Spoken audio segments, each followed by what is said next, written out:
hagard nagmaayo. 3 days straight na 8 hours duty.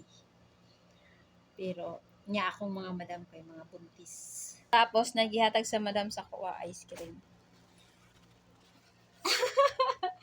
Ice cream. Oh, kaya. Pero kanayang sila daw. Kanayang sila. Sharon! Ang pambansang prutas ng Arabo. Di. Pero merong madam na ako na 8 hours ko. Gusto na pakaon. Gusto na pobre siya. Pobre siya. Masag ang ref niya, wala sulod. Tubig lang akong pangayo.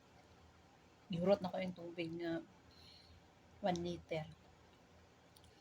So, syukran ng gihapon na unang madam. So, ikaduhang madam kay muna yung hihatag sa ko sudlanan sa ice cream kung pang laglaag ba ng ice cream. Tapos akong ikatulong nga madam.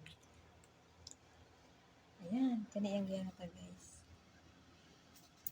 Kwarta. Ayan. Then, tapos, yung ginihan ako nga madam. O, 2 ka, 5 sa 20. Tapos, pang palit na niya siya og gatas guys, na fresh milk. Ang fresh milk na nako ni good for 1 week.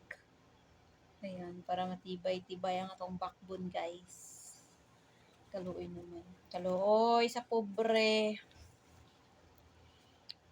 Grabe. Kapoy.